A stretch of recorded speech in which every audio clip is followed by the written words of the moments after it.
skaudžiausia? Kodėl kyla skausmas? Kada tu savinės. Ir jeigu tu žmogaus paklausi ir tu kažką savinėsi, jam net tas žodis toksai, ne, nu kaip. Bet iš tikrųjų, kiekviena moteris savinasi savo vyrą, kiekvienas vyras savinasi savo moterį. Kiekviena mama savinasi savo sūnų, dukrą, ir kiekvienas vaikas savinasi savo tėvus. Tai yra labai giliai. Mes negalim to savo meluoti ir kitiem meluoti. Ir tas atsisavinimo procesas jis yra labai skausmingas. Radarani tas žino, kad danties negalima rauti kiekvienam, kai kam iššauna tiesiai visą dantį. Bet šiaip po biškį klibina. Nu, ten gręžia, sutaiso dar kažką, bet po biškį. Nes jeigu tave imtų ir atimtų, kaip, sakykime, turėjau pavyzdį man su tuo video, kur išėjo, staigiai 200 000 vadina tave aferistų. Tiesiog, tu nesupranti, kas darosi. Dieną vaikštai, tau kritika eina tokia, kad tu bėga kaip energija, žinai, kaip tave šitai bado, žinai. Tai kaip tai būtų danties traukimo jo operacija. Tai jeigu tau taip pradėtų kas mėnesį traukti, žinai, šlovę, pinigus, valdžią, tėtį, mamą, tu tiesiog psichinių ligonių pavirstum. Tu net laikytum, tau dėmesį atsirastų. Bet toks yra kelias, vis tiek tau turės atkabinti. Tu turi nesisavinti. Nei savo gero vardo negali pasisavinti. Nei pinigų negali pasisavinti. Bandėm babaktai pauždirbti daugiau, investuoti ten, supažindino, pasiūlė, pukšt praradai ten. Ir tau rodo, kad tol, kol tu laikai, kad tai yra tavo, tol tau skaudės. Ir kol tu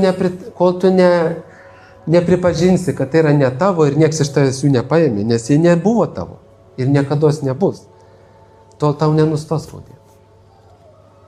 Čia aš apie save kalbu, aš kaip pasakyti, ne kitiem, bet aš savo taip pamokslauju.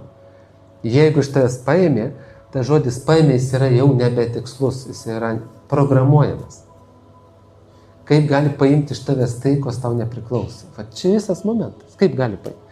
Bet sąmonė yra tiek užsiklinijus, kad tu ją ir 1000 kartų sakant, vis tiek, vis tiek, čia prie manęs buvo, čia galėčiau panaudoti geriem tikslam, ir vis tiek kabinasi ir vis tiek sako, kad tai yra tavo. Tai dabar iki tos Radaranės yra kaip iki Šanchajaus, nes Radaranė yra įsikūnijimas tos sąmonės, kad nieko nėra mano. Nors Radaranė kūrė visatas, aprašyta, Radaranė yra Sarva Lakšmi Maji, jinai yra visų lakšmių šaltinis. O lakšmės tai kas yra? Dvasiniam pasaulyje lakšmė duoda visus grožius, turtus, materialiam pasaulyje duoda grožį, turtą, sėkmę šeimoje. Jinai yra šaltinis, bet jinai nelaiko, kad jai priklauso. Jinai laiko, kad Krišnai priklauso viskas. Kur visas yra momentas. Ir, sakykime, kai tu ją medituoji, tai tau gali ateiti gyvenime visokių išbandymų. Ir tau parodys, kas čia šeimininkas, kas tau čia priklauso, kas tau nepriklauso. Tavo kūnas tau priklauso, nepriklauso. Vieną dieną kūnas nebenori keltis. Tavo protas nori keltis, bet kūnas nebegali keltis. Ir tokiais mėto gyvenimo eigoje mėto tokių, negali daug mėtyti, nes tiesiog tu, kaip matricoje Neo ištraukė iš tos iliuzijos. Jis apsivėmė.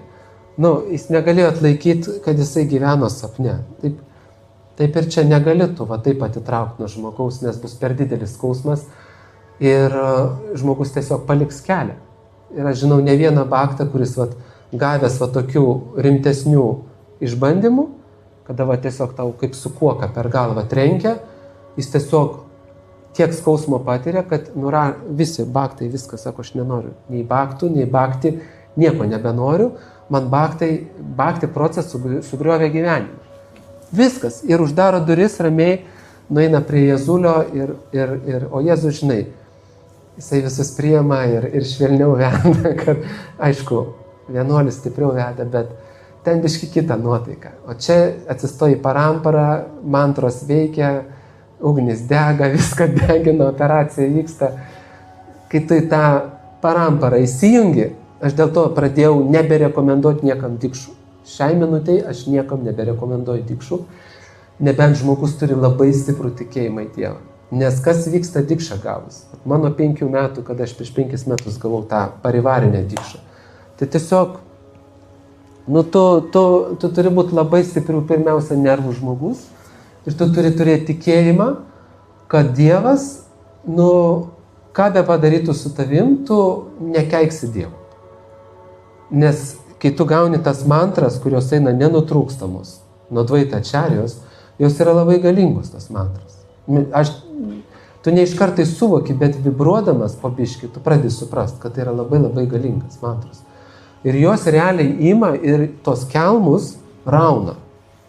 Ir jeigu reikia, kirvi kerta, žinai, kelmą iššauti ne taip paprasta. Ir kai tą kelmą tau judina, tai yra tavo šaknį, ne šiaip, kad ten nupjovė šitą kiaulpienę, bet rauna šaknį. Ir tas skausmas gali eiti tiek, kiek tu nebejunti, kur jisai prasideda. Jis toks gilus. Ir tada būna baktai, sako, užtenka. Užtenka. Netgi ir neparivariniuose, kiek aš žinau, į Skonę mano bendražygių pasitraukė. Tiesiog sako, užtenka. Man per daug, per intensyvų. Aš sako, padainuoju mantrą. Ten jau 16 ratų senai nėra. Ten yra padainavimas dienos metu. Šiaip atsiminimas, į paveiksliuką pažiūrė, į šventę atėjimas, žinai, kaip jūreivis iš laivo pamojuoja, Krišna sausumoja, aš plaukiu toliau, susitiksim kada nors. Ir lieka, nes tiesiog žmonėm yra per daug operacijų, per mikrochirurgiją vyksta, žmonės baktai sujautrėja labai, kodėl? Dėl to, kad jie pastoviai yra ant operacinio stalo.